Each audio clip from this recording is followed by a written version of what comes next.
Hello there, gamers, and welcome to another weekly Dreamlight Valley breakdown. Our big topic this week is going to be the end of summer event that started last Wednesday. We are 1 week into the event now. People are starting to get these new items, and there are some very exciting and also some very questionable things related to some of these items. So today we're going to be discussing the pros and cons of the end of summer event rewards. And I will say one of these items might just be the best item in the game, at least in terms of utility. So with that, let's dive into the event. Now, the first thing you need to know is that this event will end on September 26th. So as you learn about these items, if you want to craft more of them or get as many as possible, just make sure you grind the event as much as you can before the 26th. And also, if you need more s'mores or roasted marshmallows, be sure to reach out to your friends because people can drop them for you. So if you have some friends you play with and they've already crafted everything they need, maybe ask them if you can get some s'mores. Now, this event comes with 3 new craftable items and 2 unlockable wardrobe items. We're going to start things off with the new craftables. So our craftables are going to be the bonfire pit, the outdoor lounge chair, and the vintage cooler. Starting with the bonfire pit, it's going to run you 15 roasted marshmallows, 50 hardwood, 50 stone, and 10 coal. Now, keep in mind, one thing I've noticed about all of these new craftables is that for some reason they will not show up on your crafting bench if you don't have either the roasted marshmallows or s'mores in your inventory. So if you want to make the bonfire, make sure you have the roasted marshmallows in your pockets when you go to your crafting bench and look in the furniture tab. Now for the bonfire, this is the item that I was saying was a bit questionable. It does have some fun utility. It can bring villagers together, but surprisingly, with as much as they teased this event and hyped it up on social media, they released the bonfire a bit broken.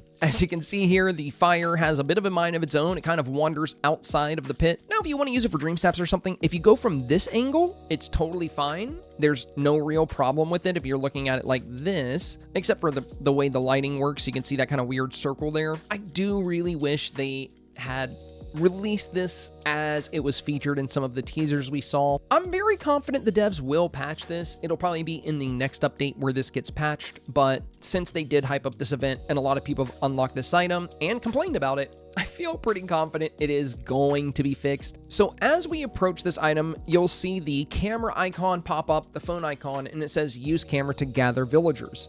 So this is one of, I believe, 3 items currently in the game that you can use to collect villagers. Now it does just kind of pick at random and it brings random villagers in, but if you want to bring in a bunch of villagers for a Dreamsnap, it's a lot faster than running around and getting them and bringing them to you. So it is a useful utility, and it's always fun to bring villagers together for a photo op. To give you a quick look at that, I'll just do it here. But yeah, you know, once you pull, my pants are on fire, but once you pull out your phone, it's just going to grab some random villagers and you're going to be able to take a little photo here. Unfortunately, the fire kind of ruins it a little bit. Like I said, I definitely think that'll be patched. So once that is patched, I think this will be one of the coolest like fire type items in the game. You know, we have a campfire, we have the cooking pit campfire, and now we have this. So we have some pretty cool camping items, and I think this is one of the better looking ones aside from the frustrating bug with it. It is still a good item. I would definitely try to get a few of these if you can. And that brings us to our second new item, which is going to be this new outdoor lounge chair. Now, this one also, you're gonna need the roasted marshmallows in your inventory to get this in your crafting bench. But yeah, these little lounge chairs are just great little camping chairs, and they look really good with the campfire. We'll put one over there so you guys can see it. Aside from that, there's not too much to say about this little chair. I mean, it's just a little folding chair. It's cute. It's unique because we don't really have any chairs like this in the game, so I would definitely try to get a couple of these if you can.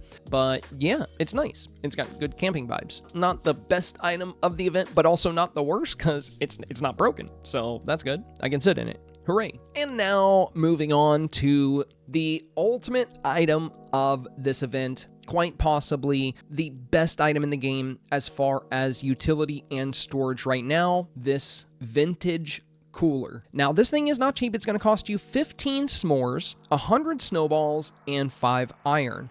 But boy, is it worth it. Like I said, this event ends on the 26th. and I highly recommend grinding this event as hard as you can to get as many of these coolers as possible. And remember, you need the s'mores in your inventory when you go to a crafting bench to access this. So just make sure you have the s'mores. If you haven't made this yet, put some s'mores in your pocket and head to the crafting bench and it'll show up. So what makes this so good? What makes this item, in my opinion, one of the best items, if not the best item utility-wise in the game? So not only is it a good-looking item for Dreamsnaps and other things, but it acts as storage and it has as much room as the gold storage chest, which requires 5,000 Dreamlight to make. So that's wild. Now we do have another item in the game that fits just as much as a gold storage chest. And of course, the item I'm referring to here would be Daisy's blooming wardrobe. And as you can see, it fits just as much as a large chest and can be picked up from Scrooge's shop. Unfortunately, this storage option does have some drawbacks. Daisy's wardrobe here takes up a lot more room than a gold chest. It actually takes up as much space as 2 gold chests. So that's the big drawback with this. While our new vintage cooler only requires 4 placement squares, just like the gold chest. The Daisy's blooming wardrobe has a drawback of size, not to mention it's really tall. It kind of obstructs your view of everything. Like if you make a room full of them, yeah, this thing requires the same amount of spacing as a gold chest. But the fun with this item doesn't even stop there. There's another utility of this item that makes it even better than the gold chest. Right now, they're equal with what we've shown. They both only need 4 squares. They both fit the same amount of items, but this can do something that this cannot, and that's go on a table. That's why I have 2 here. I just wanted to show you this. You can put this cooler on a table and still access it. That is just so unique for a storage item, and I really, really love that about this cooler. So not only does it take up the same amount of space as the gold chest, but it can do things the gold chest simply can't. So if we try to put the gold chest on the table, no, it's not going to work. Now, maybe one day they will update these chests. I feel like they should be able to go on tables if you want them to. That might be a change we see in the future, because this clearly demonstrates that storage can and will work on a table. Super flexible in how you organize your storage room. I mean, this is just a huge game changer, and to be able to make these without sacrificing 5,000 Dreamlight apiece is absolutely massive. Most of you are probably already aware, like if you're a diehard Dreamlight Valley enthusiast, you probably already knew how good this cooler was, but maybe you didn't know it could go on tables, maybe you learned something, or maybe you're just watching and you're like, I agree, Senpai, it's awesome. But on the off chance that you didn't know just how good this thing was, now you know, and you know you have until September 26th to get as many of these as you can. The main thing you're going to need to grind is going to be the s'mores. Again, these take 15 s'mores a piece. And a s'more is going to cost you 1 pink marshmallow, 1 blue marshmallow, and 2 wheat. So you're going to need to be collecting those a lot. As far as the 100 snow you need, if you've been playing for a while, you probably already have a bunch of snow. But if you need more, grab your shovel, use a shovel potion, and then head to Frosted Heights and just dig, and you'll get a ton of snow, and you should be covered there. As far as iron, I have like an iron guide out, so you can search up that guide. Or you know what, I'll put it in the video description down below if you guys need iron. But you only need 5 iron ingots for one of these bad boys. So yeah, I think the big demand on these is going to be getting the 15 s'mores and the 100 snowballs. But hopefully you guys can get a lot of these before the event ends. Now we only have 2 more rewards to talk about, and it's the redeemable wardrobe items. So for the next 2 items we're going to be showing, you're going to need to finish up Share Some Sweetness and Savor Some Sweetness. For Share Some Sweetness, you're going to need to give away 25 roasted marshmallows. And fun fact, you can give the same villager the roasted marshmallow over and over and over. You don't have to run around finding different villagers. Just cook up 25 of them, choose your favorite villager, and give them all to them. For Savor Some Sweetness, you're going to have to eat some s'mores. Now, I know that's a bit unfortunate because you may not want to eat the s'mores because you'll want to use the s'mores to make these. But after you eat 25 of them, you're good. You'll have the awards unlocked, and you can use the rest of your s'mores just to crank out as many of these new coolers as possible. The 2 rewards we're discussing are going to be the hiking backpack that you see here, and then we have the birding top, which is this set of binoculars that you see here. But yeah, the hiking backpack does have a lot of good detail. It's a really fun little item, and I really love the binoculars because right now we don't have a lot of neckwear that's not necklaces, aside from the headphones and scarves. We got a lot of headphones and a lot of scarves, and of course the feather boa. But yeah, it's really nice that now we have this little pair of binoculars. I just think it's really great for the outdoorsy vibe. But yeah, both of these items are great, so make sure you pick these up before, you know, the marshmallows stop spawning on the 26th. And once you do, grind out as many of these coolers as you can, because like I said, currently they are the best storage item in the game by far. Let me know what you think about the end of summer event. Are you bummed out about the bonfire? Are you hyped up about these new coolers? Are you enjoying the events? Do you like the new wardrobe rewards? I would love to hear your thoughts on the end of summer now that we are a week into the event. If you have any more questions about the event, or if there's something I didn't cover here that you would like to know, be sure to let us know in the comments. If I don't answer you, I'm sure somebody from the community will, but I will try. And with that out of the way, it's time to take a deep dive into Dreamsnaps. All right, so we are about to check my mail. I'm going to see my results for the Hola Casita challenge. This is another challenge where I wasn't necessarily super stoked on it, but I was pretty happy about the fact that we were able to do a good indoor build. I ended up playing around with it, and I actually really liked it. I did have a good bit of fun with this challenge. I'm not sure what to expect. Like usual, Dreamsnaps are just really unpredictable because of the human element of voting. But the last several we've done, we've been in the top 500, so hoping we keep that alive. But if not, no worries. As long as I get 4K Moonstones, I'm a happy camper. Let's see how we did on Hola Casita, and I'll tell you a bit about the submission after we see the results. That's why my mailbox isn't blinking. Okay, let's reconnect. We ranked 3,529. We scored 83.94, and we got our 4,000 Moonstones, thankfully, because I want to get the premium shop stuff today. So let's claim these, and we'll take a look at the submission.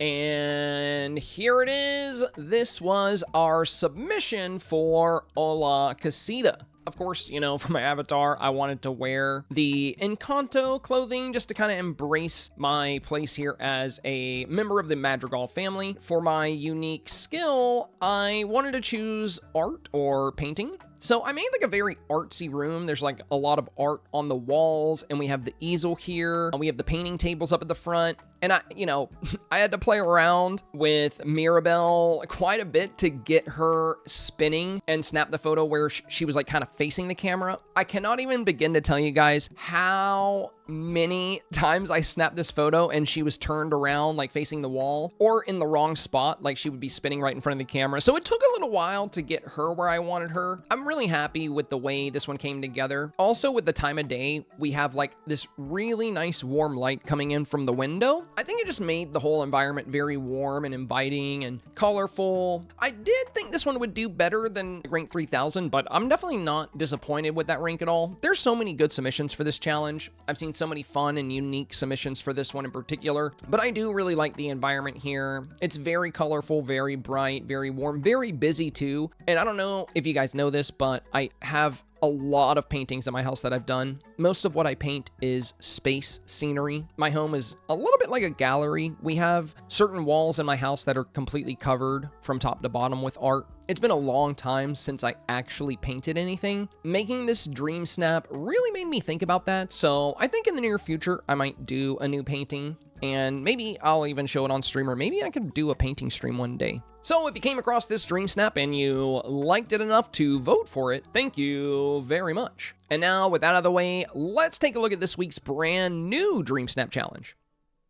All right, I was wondering when we were going to get one of these. Very cool. This week's challenge is called Back to New Orleans. The description reads, infuse your valley with excitement, jazz, and vintage vibes of the Big Easy in the 1920s. Dress yourself up, cut a rug with Tiana, and decorate to your heart's content. Our mandatory tags are going to be elegant and lavish, and our bonus tags are going to be the Princess and the Frog and calm. You know, we have all of this great new StarPath stuff, and usually it's a few weeks after the StarPath has been out and the new character's been out that we get a Dreamsnap centered around them. So pretty excited to see this as early as we're seeing it. The Monsters Inc. update, we didn't get a Monsters themed Dreamsnap until the second to last week of that update stretch. Pretty cool to see a Princess and Frog themed Dreamsnap this early on, but I think most people have like a lot of the new items, so I'm pretty excited to see what people put together for this. I love the new decor, and I just really, I'm enjoying the 1920s theme a lot, so I'm pretty excited to put something together for this one. Let me know your thoughts in the comments about this challenge. Are you feeling good about it? Are you excited to play with this stuff a bit more? Is it not really your cup of tea, or is it something that you're just very eager and excited to dive into? And with that, it's time to move on to the premium shop refresh. All right, so we have Jumbo's Cafe. Did I say that right? They actually teased this on social media yesterday, if you didn't see their post, so we knew this was coming to the shop today. And we got some new wings. Players seem to really love wings, and I do like these moth wings. We've got some cool butterfly wings, we got some fairy wings, and now we have these moth wings. I like the pink and yellow, and I love the back piece that they connect to, this like big furry like back connection, I guess you could call it. Now, these are our only two new items, which I am not unhappy with, because this gives us all a chance to save our moonstones for future updates. I'm glad they're really kind of dialing back how much is coming to the premium shop, but we did get some really good returning items. Now, Platinum Mini is a StarPath item. I think this is Platinum Mini's first time coming to the premium shop. We did get the Platinum Mickey Dream Style in the premium shop, but we've never had the Platinum Mini. It's good to see her finally coming to the shop. I think a lot of people are excited about this. We also have the Platinum Techwear bundle. I think this may be the first time for this in the shop as well. It does come with this really cute little melting Platinum Mickey Mouse ears, and you get the Techwear pants and this Techwear jacket. The pants are pretty fun and unique. Let's pick up these new items. We're going to take a look at these and just do a quick review on both.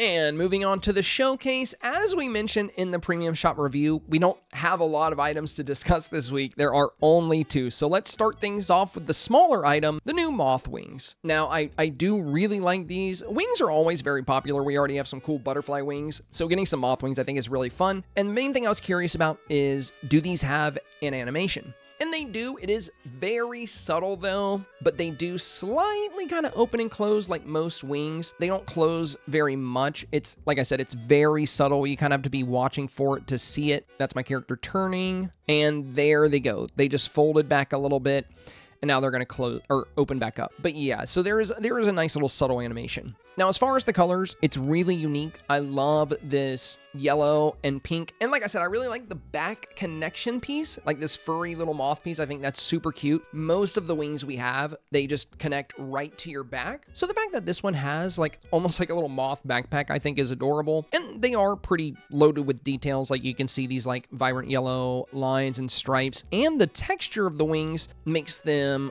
look fuzzy as well. You can see like these little ripples. Good detail overall.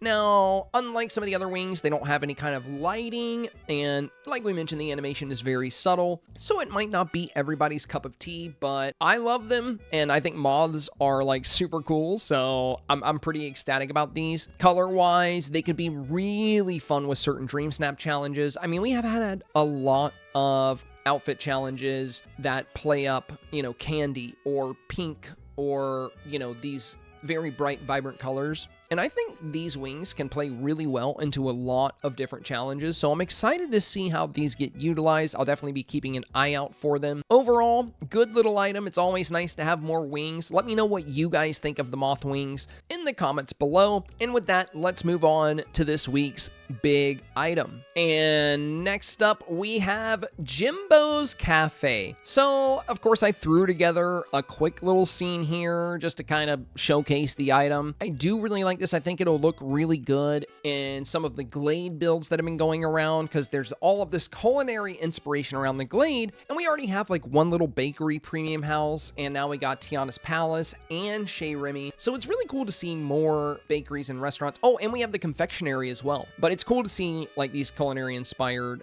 buildings coming into the game because, you know, it's not only is it like an extra premium house, but you can build a whole little restaurant inside of them. So really it's like getting some extra content. Now, like we saw in the review, this premium house is going to run you 3,000 moonstones, and we do have a back door. So I do want to point that out to you guys if you weren't aware, if you didn't see that in the showcase. It is functional, as you can see here. And before we go to nighttime, we should check out placement as well, so you guys have an idea of what spacing will be required for this. Now, this is thankfully not a very large house. It's pretty long, but it doesn't need a whole bunch of space behind it, which is really nice to see because it's just more flexible, and we're going to be able to fit it into more areas. So I do love the size of this. And the sizing on this, if you're curious, is going to be 10 by 20. It's 10 wide, 20 long. So again, not a whole lot of space required for this if you want to do a little build with it or throw it in your glade. Let's take a look at it at nighttime. And here it is at night. I have to say, this actually looks way better at night than I was thinking it would. The little logo here on the windows, oh my god, dude, that pops so well. And this coloration on the windows, there's like these little popsicle icons on the left and right hand side of the windows, and it has like a red hue to it. I wasn't expecting this thing to go so hard at nighttime. I also really love the lights here. It's not lit up like a Christmas tree by any means,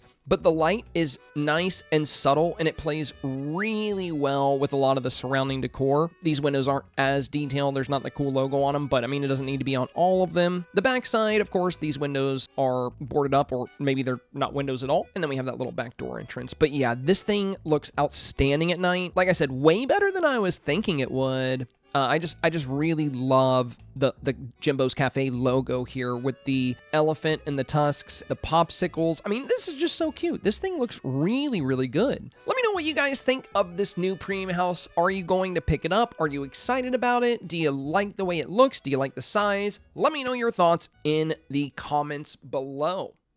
All right, and there you have it. Another weekly Dreamlight Valley breakdown on the books. Again, you know, the premium shop has been pretty mild lately, but that honestly makes me really happy because it's giving everybody a chance to save up moonstones. And you know, at the end of this year, there's probably going to be a lot of really cool stuff coming because we have the next expansion around the corner, and I'm sure we're going to get a lot of premium items around that time as well. And then, you know, we have Timon and Pumbaa coming in October. I'm sure there is a lot of really cool Halloween stuff coming back from previous star paths. Right now, we have never had the Well of Souls come back. We've never had the coffin, the Gothic windows. A lot of the first two Halloween star path decor items that we've seen, a lot of people are missing those items. So I think in late September and throughout October, it's very likely that we're going to start seeing a lot of these Halloween items come back into the premium shop. The fact that we've been limited on new premium items is really good for all of the collectors out there. Like if you're somebody that plays Dreamlight Valley and you want to own everything, it can get really expensive. For that reason, I'm thankful that we're only getting like, you know, a couple of new items a week because